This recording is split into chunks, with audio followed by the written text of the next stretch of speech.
La suite de l'histoire, par rapport à cette déclinaison de la thématique en réparation, c'est destinée, nom commun, féminin, pluriel. Alors il y a peu, je ne sais pas si vous avez noté, on a commémoré l'arrivée de Valéry Giscard d'Estaing à la présidence de la République. Alors vous allez me dire pourquoi je vous parle de lui. Si je vous parle de lui, c'est qu'on a un peu oublié les avancées qu'il a impulsées pour les femmes. Le droit à l'avortement, c'est lui, sans évidemment minimiser ce qu'a fait sa ministre Simone Veil, mais elle l'a fait parce que lui a demandé. Elle fut chargée de défendre tout ce que Simone Veil a défendu. Et puis aussi, la création d'un secrétariat à la condition féminine qu'il confia à, quelqu'un s'en souvient, à Françoise Giroud, absolument Jean-Michel. C'était en 1974. Alors justement, où en est la condition des femmes ? 50 ans plus tard, on va en parler. Alors c'est une bâtisseuse d'espoir, elle répare, elle construit, elle érige pour réenchanter et redonner goût et sens à la vie, au plus profond de l'intime, avec un esprit start-up opiniâtre. Elle est sortie de son cadre, de son métier et de sa formation pour faire de la Maison des Femmes un havre de citoyenneté. Alors comme disait Claude François, viens à la maison, il y a Rada qui nous enchante. Merci de l'accueillir, s'il vous plaît. Elle est avec nous. Vous l'applaudissez, Rada Atamganzer. Elle va venir à mes côtés. Merci d'être avec nous, docteur. Réalisatrice, productrice, scénariste, actrice, elle nous a enchantés, interpellés et éveillés à de nombreux sujets qui résonnent aujourd'hui, notamment avec Comme tu es belle ou 14 millions de cris, militante engagée, en particulier contre les violences faites aux femmes. Sa voix porte et aide celles qui n'ont plus de mots pour exprimer leurs mots. Et sur la grande scène de DPA, merci d'accueillir Lisa Azuelos. Lisa, merci d'être là aussi.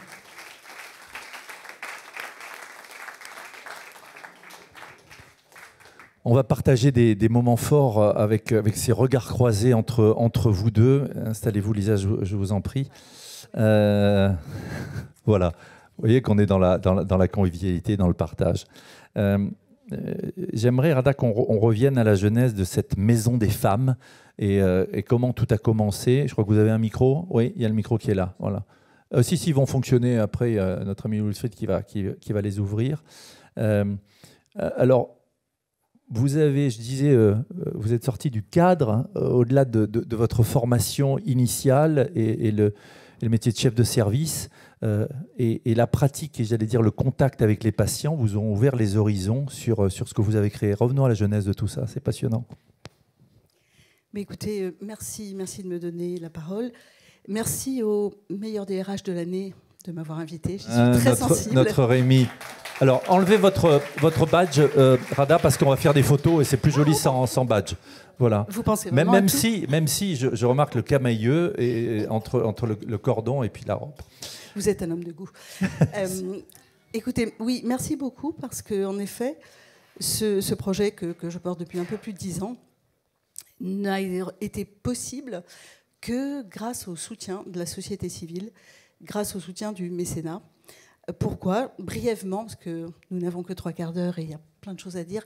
En fait, je suis gynécologue accoucheur. J'ai donc passé ma vie à écouter des femmes, à mettre au monde leurs enfants, parfois rencontrer leur mari, plus rarement, mais aussi à les accompagner quand elles étaient infertiles, quand elles avaient un cancer du sein, quand elles avaient besoin d'avorter. Et évidemment, ça ouvre un monde, parce que le gynécologue est à la fois le médecin généraliste et le curé de la femme, ou le rabbin, ou ce que vous voulez. Et nous entendons des choses particulièrement révoltantes dans nos cabinets de consultation lorsque les femmes finissent par nous faire confiance. Il s'agit de quoi ? Il s'agit exclusivement de violences subies. Et je ne vous parle pas uniquement des conjoints violents, je vous parle d'une violence qui peut commencer à la naissance, voire même avant, une violence éducative, une violence par négligence, une violence par manque d'amour, d'empathie, on en a parlé à plusieurs reprises. Et ce que nous savons aujourd'hui, que nous ne savions pas avant, c'est que cette violence subie, elle abîme les humains, hommes, femmes, enfants. Elle détruit un petit peu certaines régions de leur cerveau qui ne fonctionnent plus comme il faudrait. Elles aggravent de potentielles maladies ou elles initient des maladies. Pourquoi ? Parce que le fait, par exemple, de vivre dans le stress vous fait sécréter des hormones de stress, en permanence, et ça peut provoquer des maladies immunologiques, certains cancers, de l'hypertension, tout ce que vous voulez. Et sur le plan psychique, c'est catastrophique. Si vous êtes un petit peu intéressé aux vétérans aux États-Unis, lorsque les vétérans sont rentrés de la guerre du Vietnam, le gouvernement américain s'est aperçu avec stupeur qu'il mourait plus de suicides que sur le champ de bataille. Pourquoi ? Parce qu'avoir vécu dans la violence, une violence extrême, avoir vu le corps déchiqueté de ses copains, et aussi avoir été obligé de tuer des gens, eh bien, ça laisse des séquelles gravissimes. Et donc, les vétérans étaient incapables de se réinsérer, ils faisaient des cauchemars tout le temps, et ils finissaient par se suicider. Donc, ça s'appelle le trouble du stress post-traumatique, et c'est une maladie psychique très importante. Et donc, en fait, les gens qui subissent de la violence vivent avec tout ça. Ça n'était pas très connu quand j'étais étudiante en médecine, on n'en parlait jamais. Aujourd'hui, l'OMS a dit que la violence est un problème de santé publique. Donc les Suisses, qui sont de bons élèves, ont créé un département de la violence il y a 30 ans. Et moi, il y a 10 ans, quand j'ai dit « Oh, je crois que ce serait intéressant pour mes patientes », je suis allée voir des décideurs, le ministère de la Santé, les ARS, on me dit « Oui, enfin, on ne comprend pas très bien ce que tu veux faire ». Comme je suis têtue. Et opiniâtre, je le disais, vous avez avancé. Je voudrais, pardon de vous couper, Rada, revenir sur l'état des lieux que vous avez dressé à ce moment-là, avec les associations qui sont là pour aider pour la violence, avec des assistantes sociales qui doivent gérer l'urgence. C'est-à-dire que dans tout l'écosystème que vous connaissiez, dans lequel vous viviez, il n'y avait pas de réponse en fait, hein. Alors, il y avait des réponses, mais elles étaient parcellaires. Des associations, des juristes. En fait, quelqu'un qui vit dans la violence a plein de besoins. Il a besoin qu'on s'occupe de sa santé physique, de sa santé psychique, de ses enfants, de ses problèmes sociaux. Il a besoin de juristes, d'avocats, de policiers. Il a besoin d'hébergement. Bref, c'est un gros challenge pour ces personnes qui, la plupart du temps, ne font rien. Alors, quelques chiffres, vous avez raison, c'est la seule chose qui marque. Dans le monde, une femme sur 3 subit de la violence. Alors, quand on dit violence, ça va du harcèlement de rue au féminicide. Il y a tout le spectre. Un tiers. Hein. Un tiers. En France, 94 000 tentatives de viol et viols. C'est quand même énorme. Sur ces 94 000, seuls 14% des femmes ou des hommes, et les hommes disent très rarement avoir été violés, parce que c'est pas du tout viril. Et donc les chiffres pour les hommes sont sous-estimés. Mais seulement 14% des victimes déposent plainte, et le nombre de sujets qui aboutissent est très très très faible. Un autre chiffre dont on parle moins, et qui est pour nous, je trouve, un challenge de société. Un enfant meurt tous les 5 jours sous les coups de ses parents, père ou mère. Comment pouvons-nous tolérer cela ? Comment pouvons-nous nous occuper d'autre chose que de l'enfance? Donc on va voir voilà, l'état des lieux avec des chiffres qui parlent. On va voir comment justement vous avez appréhendé ces sujets. Et en plus, moi je suis très sensible à la voix. Votre voix porte et on voit qu'elle est empreinte de tous ces enjeux-là. Je voudrais me tourner vers vous, Lisa. On parle de violence. Quelle chance. Ouais, il y en a même, je sais que vous êtes, je disais, militante à tous les sens du terme. C'est un peu une nouvelle mode. Comme c'est agréable de démarrer avec ça. Écoutez, moi, déjà, je me présente, je suis Lisa Azuelo. Je suis surtout, on me connaît pour les films que j'ai faits, où souvent je parle de moi, et donc des femmes, et donc, d'une manière générale, des femmes universelles. C'est pas pour parler de moi, c'est pour parler des femmes en général, et surtout de leur lien avec leur mari, leurs enfants, la famille. Parce que depuis que je suis toute petite, je suis obsédée par l'idée que la guerre ne peut naître que dans la famille. Et je pense que toutes les guerres extérieures que l'on vit prennent vraiment leur source dans le lit de la famille. Et c'est pour ça que je m'intéresse à la famille. C'est pas très intello, ça me vaut pas des grands prix au Festival de Cannes, mais pour moi c'est important que les femmes et les hommes qui voient mes films reprennent courage et conscience que avant tout, avant d'être des humains profitables, avant d'être des humains économiques, avant d'être des gens qui font société, ce sont d'abord des gens qui font famille.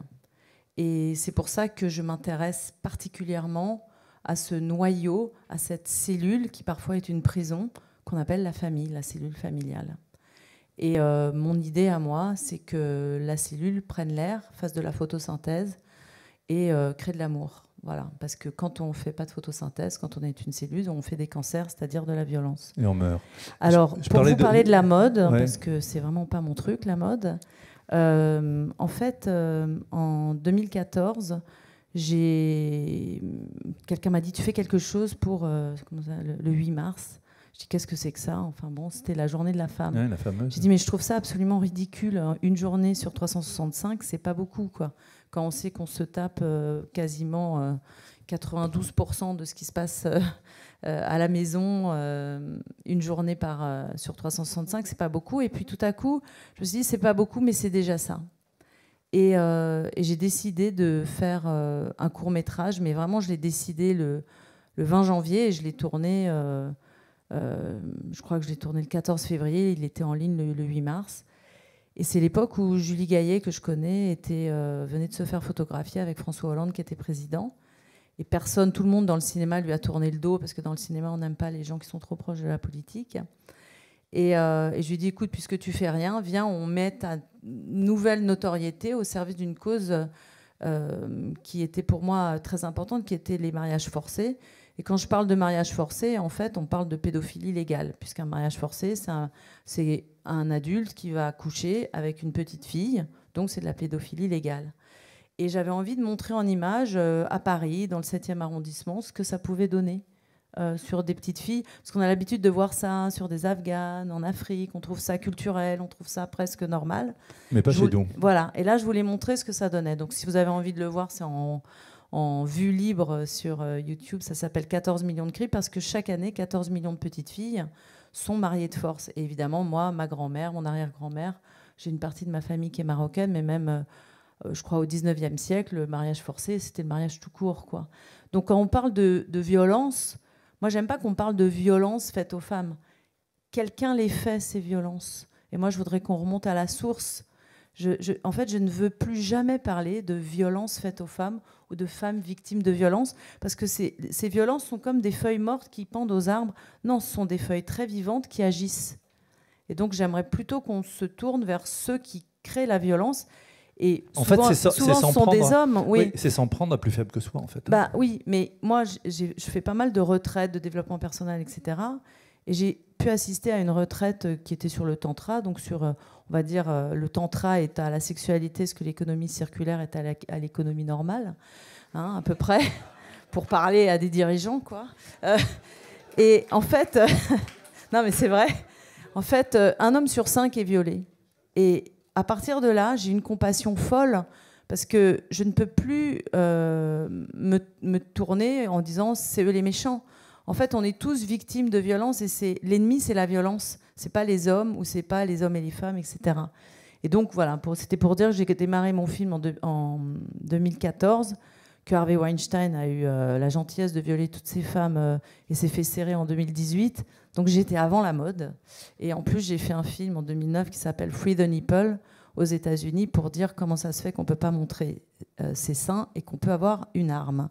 Voilà, c'est des questions qui, moi, me fascinent.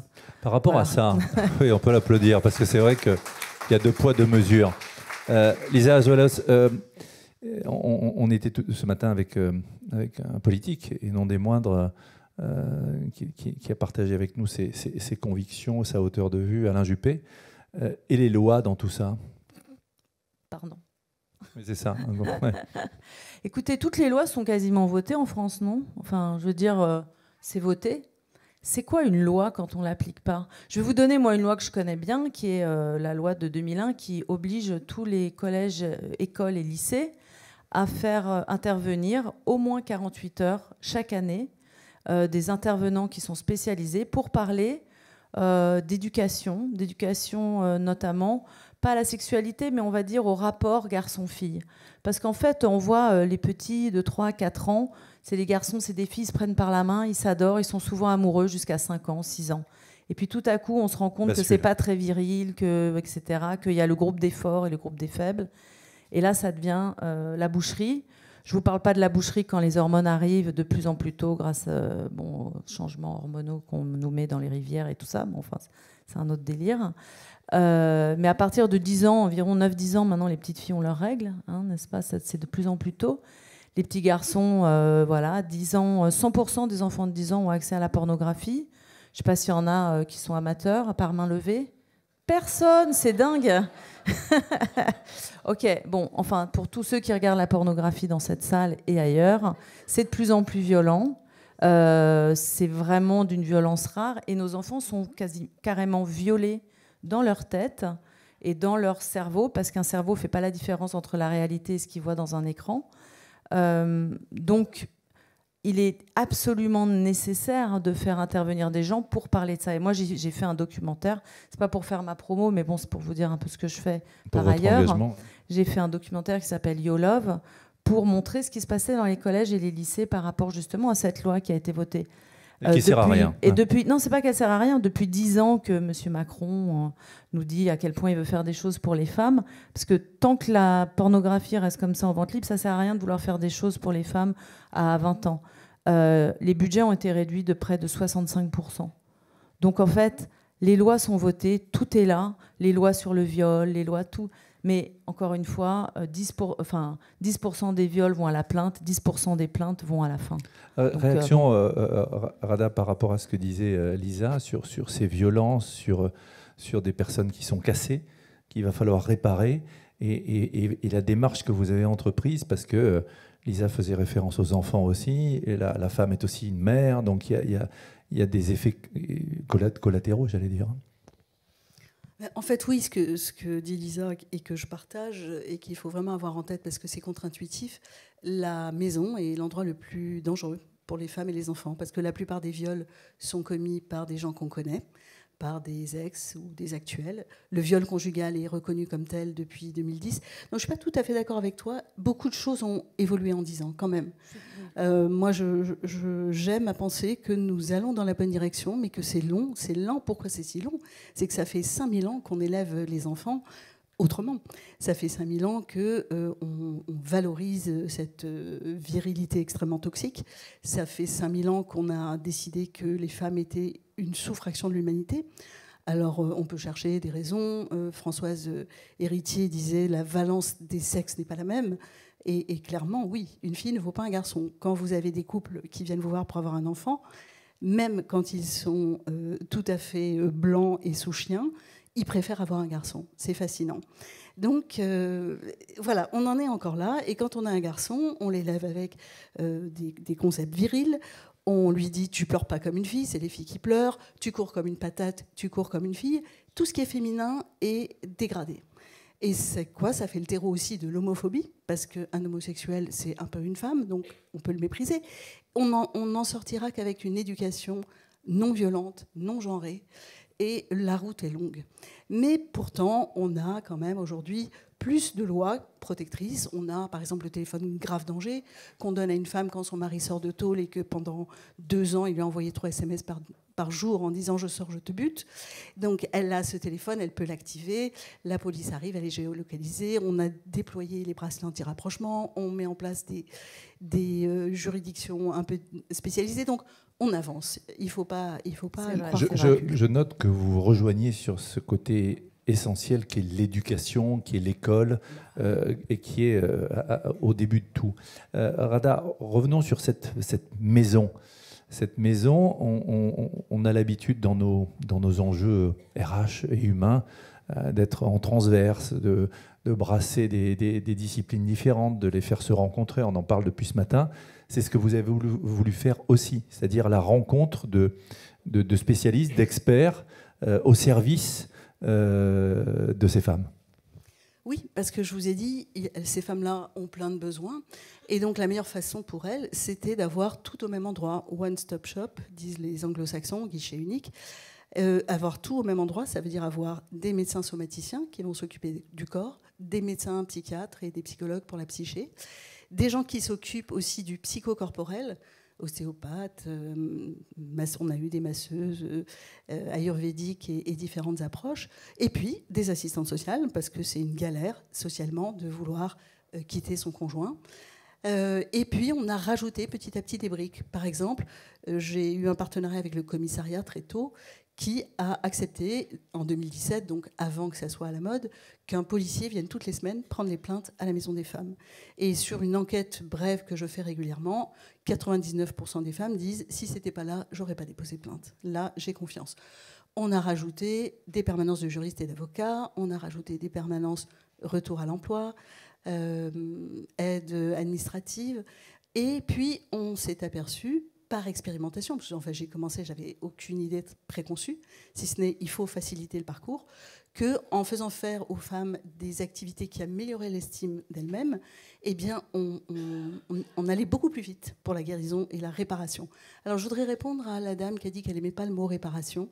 Nous, on s'est fait beaucoup critiquer quand on a dit que ce sont des lieux qui réparaient les femmes, parce que les femmes n'étaient quand même pas des voitures. Aujourd'hui, je m'aperçois que réparer, c'est branché. Et puis oui, on répare, parce que si on ne répare pas ces humains abîmés, ils se suicident. Et ça aussi, c'est un échec sociétal. Donc, on a mis tout ça avec des ateliers de karaté, de comment ça s'appelle avec L'Oréal, des ateliers de socio-esthétique. Du yoga, je crois. Hein, du yoga, de la danse, tout ce que vous voulez. Et ça fonctionne remarquablement bien. On a aussi mis une petite unité pour les enfants, parce que les enfants, ils viennent avec leur maman, ils écoutent les récits. Et donc, pour un enfant, entendre sa mère raconter comment son mari la viole, la tape... ça l'impacte, hein, c'est ce que disait Lisa tout à l'heure. Et aujourd'hui, justement, un des progrès... Il y a plusieurs progrès essentiels. Mais par exemple, aujourd'hui, on ne dit plus qu'un enfant est témoin, parce que la plupart des mamans minimisent. Mais non, il n'a rien entendu, il t'en met dans sa chambre. Tu parles. Les enfants sont des éponges et les enfants sont des co-victimes parce que dans leur cerveau, même si papa n'a pas levé la main, c'est pareil. Réaction, Lisa, par rapport à tout ça, ou ces avancées, ça fait du bien quand même. C'est vrai que j'ai tendance à être un petit peu cynique avec ces avancées parce que quand je suis allée voir Jean-Michel Blanquer il y a 5-6 ans dans son bureau, bon alors il n'est plus ministre, donc on peut... peut-être s'en réjouir, je ne sais pas. Mais quand je lui ai exposé un petit peu tout ça, il m'a regardé, il m'a dit effectivement, je sais que vous avez raison, on a fait le même constat. Il faut 25 ans pour tourner le bateau éducation. C'est plus lourd que le Titanic, c'est pas moi qui m'y collerai. Et je suis partie de son bureau en pleurs, et ce jour-là, j'ai compris, et c'est ce que tu dis, que tu as été très aidée par la société civile. J'ai compris malheureusement que ce soit les lois, etc. Enfin, les lois sont là, elles soutiennent, c'est mieux que rien, mais c'est pas ça qui fait avancer. Et moi, j'aimerais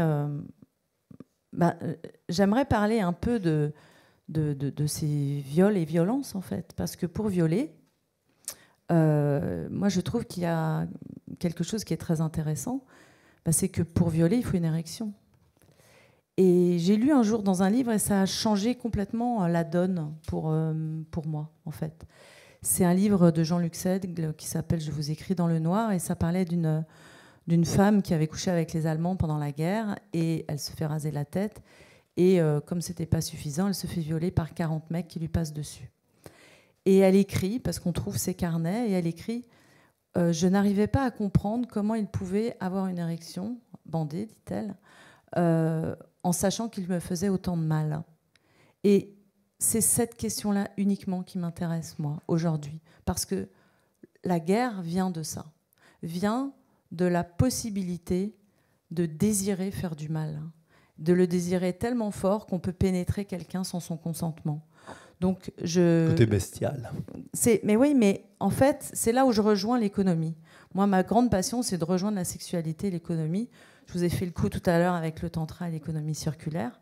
Mais en fait, c'est très lié. Parce que les gens qui font l'économie, c'est des êtres humains qui, pour assurer les flux entre personnes, il y a deux manières. Il y a l'argent, puis il y a la sexualité.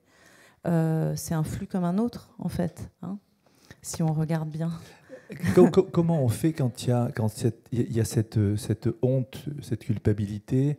Ce que fait Rada, c'est donner un accès à la parole aussi. Ce que tu fais aussi avec tes films, c'est mettre en avant ce qui est peut-être caché sous le tapis. En fait, moi, je fais en sorte que quand les gens sortent de mes films, ils se sentent revalorisés. On parlait tout à l'heure, j'ai vraiment beaucoup apprécié sur le Kitsugi, de tout cet aspect de remettre de l'or. En fait, les gens ne savent pas, l'âme our, c'est l'âme qui va vers la lumière, c'est-à-dire l'âme qui va vers l'or. L'or, c'est la représentation de la lumière. Et moi, mon métier, c'est de projeter de la lumière sur un écran. Et aujourd'hui, justement, pour tout ce qui est de l'ordre de l'estime de soi, il faut se demander en fait comment on se regarde. Et en général, c'est difficile de se voir. Si on voit nos mains, on voit un peu notre corps, mais pas forcément tout. C'est surtout à travers un miroir. Et aujourd'hui, les écrans ont remplacé les miroirs. Et on sent bien qu'un miroir, déjà, ne reflète pas la même chose qu'un écran. Un écran, ça fait écran. C'est-à-dire qu'il y a quelque chose qui passe plus. Et ce qui m'intéresse, moi, dans le mot réparation, c'est aussi un mot qui est tout près d'un autre mot que j'adore, qui est le mot de séparation. Et ce qui crée justement les guerres et le manque d'estime, etc., c'est le fait d'être séparé. Séparé de soi ou séparé des autres. Et l'estime de soi, qu'est-ce que c'est quand on n'en a plus? C'est que le miroir intérieur nous a séparés de nous-mêmes. Et mes films essayent de refléter quelque chose qui va faire que, tout à coup, le miroir que je leur tends, même si c'est sur un écran, va pouvoir refléter de l'or comme un kitsuki. Je ne sais pas si je le dis bien. Je vois la robe. Ouais, quand tu parles de tes films... Je croyais que vous alliez dire quand tu parles de pénétration. Je commençais à me réjouir, mais bon. On pourra en parler tout à l'heure, dans la plus stricte intimité, évidemment. Non. J'aime autant quand il y a du monde, moi. Écoutez, on est dans le partage, de toute façon. Non, mais surtout pour parler de ça, c'est important parce que... Non, mais moi, je voulais, par rapport à ce que tu dis sur les films, il y a d'un côté répression de la sexualité et puis de l'autre côté mise en avant. Et puis on est dans... Tu parlais des écrans. On peut dérouler la pelote jusqu'au téléphone aussi. Le avec téléphone les réseaux est un écran. Voilà, téléphone, réseaux sociaux, où on a des consommateurs. Donc il y a des j'allais dire, des injonctions paradoxales et des effets pervers. C'est là où justement je vais reparler de pénétration sans consentement. En fait, quand j'ai été voir le documentaire sur Harvey Weinstein, je me suis dit quand même, quel salaud, blablabla. Et puis au bout de 10 minutes, un quart d'heure, je me suis rendu compte qu'il avait été couvert par toute la ville de New York, le maire, son frère, tout Hollywood. Enfin, tout le monde savait. Tout le monde savait. Et je me suis dit, en fait, c'est pas le mauvais élève d'un bon système, c'est le bon élève d'un mauvais système. Et j'ai cessé de regarder le doigt, qui est Harvey Weinstein, j'ai regardé la lune, qui est tout le système, on va dire, capitaliste sur lequel on est engagé aujourd'hui. Et je me suis dit, mais en fait, cet homme qui pénètre sans consentement et qu'aujourd'hui on met en prison, qu'est-ce qu'on fait d'autre, nous, qui pénétrons les marchés sans leur consentement? C'est grâce à ça qu'on fait du marketing et de la publicité. On pénètre les salaires, souvent sans consentement, ou en tout cas, c'est des grosses galères, des grosses guerres. On pénètre dans la vie d'autrui, dans sa vie privée. En fait, on s'est rendu compte, tout à l'heure, on entendait le monsieur qui parlait d'Emmaüs. En fait, on voit bien aux États-Unis, ça m'a sauté un peu comme un truc incroyable, c'est qu'il y a toute la partie care, c'est-à-dire s'occuper des gens, pas forcément pour le profit. Oui, prendre soin. Prendre soin. Et en fait, aux États-Unis, toutes les entreprises qui font du care, on les appelle les non-profit. Et tout d'un coup, j'ai fait un lien qui m'a fait froid dans le dos. Je me suis demandé si le consentement n'était pas l'ennemi du profit. Et j'aimerais bien que vous réfléchissiez à ça parce que c'est vous qui avez vraiment les bilans dans les mains, c'est pas moi. Et je me demande si dans la comptabilité, il n'y a pas quelque chose à transformer. Je me demande si dans les sociétés, il n'y a pas quelque chose à transformer. Parce que ce besoin de croissance, qui est en fait un besoin d'aller vers le haut, d'être dans la vitalité, et je ne juge pas du tout le besoin d'être vital, mais est-ce que le besoin d'être vital, d'être vivant, c'est forcément de pénétrer sans consentement? Intéressant, voilà. La métaphore. Rada, c'est un peu mon sujet. Par rapport à cette maison, on disait réparer, mais c'est aussi soigner, c'est accueillir, c'est accompagner. On n'a pas dit où elle se trouvait. On est parti d'un terrain vague et d'une feuille blanche, à tous les sens du terme. Là, Tout à fait. C'était donc à l'hôpital de Saint-Denis où j'étais responsable de la maternité. Et ce qui a été difficile, et c'est pour ça que j'ai dû sortir du cadre, c'est qu'il faut, pour construire un lieu et pour recruter des gens, il faut beaucoup d'argent. Et c'est ça qui m'a amenée à en fait, me mettre en lien avec le grand capital qui pénètre et à essayer de sensibiliser des gens qui pouvaient m'aider financièrement. Donc des entreprises du CAC 40 et d'autres qui ont des fondations dédiées. Mais qui n'avait pas du tout été anticipé, en tout cas pas par moi, c'est que d'autres médecins sont venus me voir en me disant ça m'intéresse, j'aimerais bien faire comme toi. Et aujourd'hui, il y a une vingtaine de structures comme ça qui sont réparties sur le territoire français et puis qui commencent dans les dom-toms. Et en fait, c'est beaucoup d'espoir parce que chaque fois qu'une maison ouvre, tous mes collègues me disent en fait, on a une croissance exponentielle de la fréquentation et on a regardé, c'est pas des femmes qui allaient avant aux urgences ou en médecine légale ou à la maternité, elles allaient nulle part. Donc c'est une offre de soins qui répond à un besoin et nous aussi, on est arrivé avant MeToo. Et je pense que c'est ça qui a permis aussi qu'on soit un peu plus visible et qu'on soit plus soutenu. Et pour le kintsugi, il y a une artiste qui s'appelle Aurélie, je crois le Safre, qui fait de très belles photos avec justement des inserts or comme ça et qui est régulièrement exposée soit dans les colloques féministes, soit aussi dans les juridictions. Et il y a une de nos équipes qui a appelé son parcours excision, parce qu'on répare aussi chirurgicalement les femmes excisées, parcours kintsugi. Donc oui, c'est quelque chose qui est très présent, cette réparation. Donc aujourd'hui, notre fierté, c'est d'avoir apporté un modèle qui n'existait pas. Le gouvernement s'en est saisi aujourd'hui, a créé une dotation pour chaque structure qui se lance, mais elle est évidemment nettement insuffisante. Et les travaux qu'on avait commencé avec eux à faire pour essayer de généraliser cette prise en charge sont au point mort depuis 6 mois. On a changé, je sais pas, 4 fois de ministre de la Santé. Moi, je ne sais plus à qui parler. Chaque fois que je construis un petit quelque chose, hop, on change d'interlocuteur. C'est assez inconfortable. Ce qui ne change pas, c'est cette volonté, cette opiniâtreté, comme pour Lisa. Il y a des parcours, j'aimerais qu'on entre au cœur de cette maison. Il y a des parcours d'accompagnement pour ces femmes. Oui, en fait, j'ai réuni des choses qui existaient déjà. Je pense notamment au centre de santé sexuelle. On dit aujourd'hui, avant on disait planification familiale. Vous savez, ce sont ces lieux où on apporte de la contraception, du dépistage des maladies sexuelles et on fait des avortements. Et les travaux aujourd'hui montrent qu'une demande d'avortement sur 3 est motivée par de la violence dans le couple. Et ça, c'est quand même extrêmement important de l'avoir en tête parce que je ne sais pas ce que demain nous réserve. Je ne sais pas si les centres de santé sexuelle seront encore financés, si l'IVG sera encore remboursé.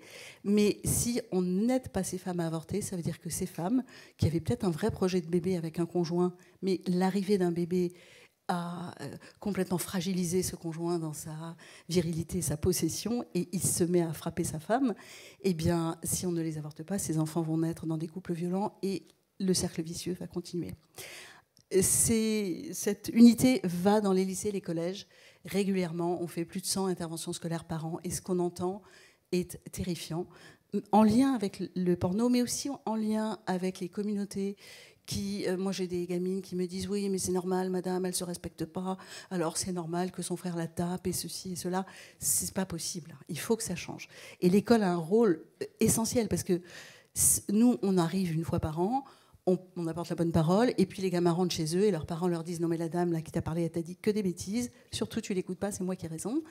Et l'anecdote, je vous en partage 2. Il y a une gamine qui m'a dit un jour dans un lycée de la République, mais bon c'était la Légion d'honneur donc c'est pas n'importe quel lycée, madame ça vous empêche pas de dormir tous ces fœtus que vous avortez? Non, ça ne m'empêche pas de dormir. Et dans un autre collège, madame, mon père m'a expliqué. Coucher avec une fille qui a déjà fait l'amour, c'est comme si tu bois dans la bouteille dans laquelle quelqu'un d'autre a bu, c'est dégueulasse. Voilà, c'est ça que j'entends toute la journée. Donc, deuxième parcours, les violences physiques, sexuelles, psychologiques, administratives, cyberviolence, je ne sais pas si vous connaissez, c'est nouveau ça. La technologie, c'est magique. Ça vous permet de mettre un logiciel espion dans le téléphone de votre femme. Vous savez où elle est à tout moment. Ça vous permet de récupérer son salaire. Ça vous permet de créer une page Facebook avec des photos horribles de choses grotesques, mais avec sa tête. Et supprimer une page Facebook, c'est 6 mois de tractation. Et ça permet plein de choses. Troisième parcours, excision, parce que une fille est excisée toutes les 6 minutes dans le monde. 140 000 femmes excisées vivent en France et nous, on en opère une centaine par an. On a rajouté un truc très spécifique pour le viol. Quand on est violé depuis moins de 5 jours, il faut venir chez nous parce que la plupart des femmes, quand elles subissent un viol, elles vont se laver parce qu'elles sont absolument écœurées, dégoûtées, honteuses. Il n'y aura plus de traces. Voilà, elles vont se laver, elles vont pas aller voir les policiers parce que les policiers vont leur dire « Ah oui, mais t'avais bu, et pourquoi t'es allé avec lui, pourquoi t'étais en boîte, et patati patata ». Et elles vont jeter leurs habits.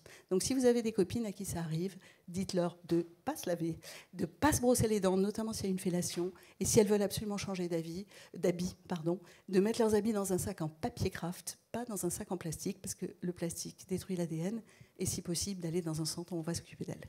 Dernière chose, l'hébergement, c'est compliqué. On a ouvert un centre d'hébergement pour jeunes filles de 18 à 25 ans sans enfants, victimes de violences. Et parce que là aussi, on croit très très fort qu'un cadre socio-éducatif puissant et coûteux peut aider à changer la donne. Alors changer la donne, c'est réparer l'estime de soi. Jean-Pierre a écrit Destinée, c'est changer le destin de ces personnes. Oui, tout à fait. C'est réparer l'estime de soi, mais c'est aussi traiter le trauma. Parce que par exemple, dans mon foyer, où j'ai 35 gamines, 90% d'entre elles ont vécu l'inceste. Alors après, on s'étonne qu'elles soient prostituées, toxicos, etc. etc. Lisa, par rapport à ce que disait Radha à l'instant, il y a des choses qui sont faites dans d'autres pays, Danemark, tu me citais quand on a préparé cet entretien au Congo aussi, il y a des voix. Il y a des voix parce qu'il y a eu une volonté, en fait. Et moi, j'en étais restée à 80 000 excisions en France par an. Donc là, tu viens de me... c'est vrai qu'aujourd'hui, je m'intéresse presque plus, je vais dire, à la cause des femmes, mais je m'intéresse à l'éducation et aux enfants. Parce que, d'abord, il y a un récent sondage de l'INSEE qui vient de dire que près de 50% des jeunes ne faisaient plus l'amour. Ça veut dire que le vivant est en péril. Moi, je me rappelle de mes cours où on opposait le travail au capital. Aujourd'hui, le capital est opposé au vital. Ça aussi, c'est quelque chose que j'aimerais qu'on entende, parce que ce n'est pas qu'un problème écologique. Alors, ça va peut-être régler les problèmes d'avortement, mais je ne pense pas que ce soit la bonne manière de le régler, du tout. En fait, le vivant chez nos enfants est en train de mourir avec ces écrans et avec toutes ces histoires, toutes ces injonctions, enfin bon, bref. Mais il y a aussi beaucoup d'espoir, notamment, par exemple, dans un pays comme le Danemark, où ils se sont rendus compte de tout ça. Et en fait, c'est pas grand-chose à régler. C'est justement, je parlais de réparation et de séparation. Et en fait, la séparation, c'est quoi? C'est un manque d'empathie. C'est-à-dire se dire que je suis différent de l'autre. C'est quand on dresse un mur entre soi et l'autre, entre l'Allemagne de l'Est et l'Allemagne de l'Ouest, entre les États-Unis et le Mexique, entre l'Ukraine et la Russie. Enfin bon, bref, ces murs-là sont faits pour s'effondrer, pour se rendre compte que finalement, on n'est plus qu'un. Et donc, au Danemark, il y a des résultats absolument extraordinaires quand on commence à enseigner l'empathie. Et je ne comprends pas pourquoi on ne le fait pas en France. Il y a beaucoup de choses que je ne comprends pas en France. Après, ça ne sert à rien de taper sur le pays. Ce que je trouve fantastique ici, c'est d'être face à des dirigeants qui ont souvent les moyens de changer un peu la donne. On a vu aussi avec Emmaüs et enfin, tout ce qui se passe, même des groupes comme L'Oréal, etc. Donc, pour moi, il y a énormément d'espoir. Et moi, je fais que projeter, encore une fois, de la lumière sur un écran pour redonner de l'espoir. Mais vous avez vraiment les mains dans un cambouis qui est matériel. Et en fait, ça peut venir de vous parce que ça ne viendra pas de l'État. En fait, ils ont autre chose à foutre. Ils ont des dettes à essayer de payer, qui n'y arriveront jamais d'ailleurs. Mais bon. Alors, au Congo, parce que ça aussi, ça m'avait beaucoup intéressé, il y avait de gros soucis de viol quand les garçons et les filles devenaient pubères. Et en fait, qu'est-ce qu'ils ont fait? Ils ont pris les garçons et ils leur ont fait des cours, on va dire, de self-défense intellectuelle. Ils leur ont appris à parler, à communiquer simplement, justement, parce que la violence, c'est pas que quelque chose qui se fait. Avant que ça se fasse, c'est quelque chose qui s'est pas dit. C'est quelque chose qui s'est ressenti, qu'on n'a pas su dire. Et comme on n'a pas su le dire, on est passé à l'action. C'est ça la violence, en fait. C'est du désir. C'est une boule de papier qui a été froissée. Et du coup, on en a fait de la violence. Et vous savez, c'est drôle, j'habite dans l'appartement du ministre qui avait mis le X pour les films sexuels et violents. En fait, à l'époque, c'est, je crois, en 70 ou quelque chose comme ça, ou peut-être en 68, on avait décidé que c'était X, les films violents, et puis les films un peu sexuels, pornographiques. Et le rectangle blanc aussi, c'est pareil. Et puis, tout à coup, le X est parti de la violence. Aujourd'hui, il faut savoir que moi, je me suis engagée éthiquement à ne jamais, jamais faire couler du sang dans mes films, sauf si c'est le sang des règles. Je le dis en rigolant, mais bon. Aujourd'hui, 82% des films, des écrans, sont occupés par des meurtres, des viols, des enquêtes policières, quand c'est pas du gore, des vampires, etc. Donc la violence est vraiment partout. Donc au Congo, je reviens au Congo. On a vu ce qui se passait pour les garçons. Les garçons, on leur enseigne à parler entre eux, à parler avec les filles, à parler, à communiquer. Et les filles, on leur a fait faire du Krav Maga. Bon, les viols ont diminué de plus de 50% en un an. C'est QFD. C'est QFD. Et je pense qu'il faut... alors c'est vrai qu'il y a toutes les questions de genre, que les garçons, les filles... aujourd'hui, c'est des problèmes... mais pour moi, c'est des problèmes annexes par rapport au fait que l'école, peut-être qu'on doit mettre plus l'accent sur le savoir-être plutôt que le savoir tout court. Et aujourd'hui, en un clic, on peut savoir qui a construit un château fort, comment, etc. En revanche, ce que je ressens, comment je vais l'exprimer et comment je vais essayer de ne pas en faire de la violence, ça, c'est quelque chose qui peut vraiment s'apprendre à l'école. Et c'est vraiment, aujourd'hui, c'est tout mon combat, en fait, c'est ça. C'est une belle piste. Qui a des questions à poser à Rada ou à Lisa qui voudrait réagir? On va te passer le micro. Est-ce que quelqu'un est là? Alors, j'en ai un de micro, mais voilà, il arrive, je crois. Voilà. Merci, Sophie. Frédéric. Bonjour et merci pour ces témoignages et ces engagements. Je suis Frédéric Plasson du groupe IGS. J'avais une question pour Lisa. Quand vous parlez de la famille, la définition pour vous de la famille, est-ce que c'est la famille de sang? Est-ce que c'est la communauté? Est-ce que dans les entreprises, nos collaborateurs sont une famille? Voilà. Et quelle est votre définition de la famille? C'est quoi le périmètre? Alors ma définition, ce sera vraiment pas la définition, quoi. Enfin, pour moi, la famille, c'est déjà là où en général, je parle de l'intime. En fait, mes films s'occupent de l'intime. Donc peut-être que le mot famille, je trouve que quand on travaille 8 heures par jour avec des gens, ça devient votre famille. Quand on part en vacances tout le temps avec eux, c'est une famille. Moi, quand je vis aux États-Unis sans ma famille, puisque j'ai laissé ma famille en France, mes amis sont ma famille. Et c'est aussi d'ailleurs ce que j'aime aux États-Unis. C'est un pays qui est tellement grand que en fait, les gens quittent leur famille et se créent de nouvelles familles. Mais peut-être que plus que le mot famille, c'est le mot intime que je voulais dire. Vraiment, l'intime, c'est quelque chose de très précieux, surtout à l'heure où aujourd'hui, ça devient de l'extime. C'est-à-dire que Instagram et TikTok et tous ces trucs-là font de l'intime, de l'extime. Donc en fait, la plupart des gens ne savent plus ce qu'est l'intime. Et revenir à soi, pour moi, en fait, c'est le mouvement le plus important et le plus réparateur que l'on puisse faire. Voilà, j'ai envie de finir. Rada, c'était bien. La famille. Oui, alors moi, c'est beaucoup plus prosaïque. Pour moi, la famille, c'est le cocon dans lequel on élève nos enfants et dans lequel on essaie de vivre à deux femmes, deux hommes, un homme, une femme, peu importe.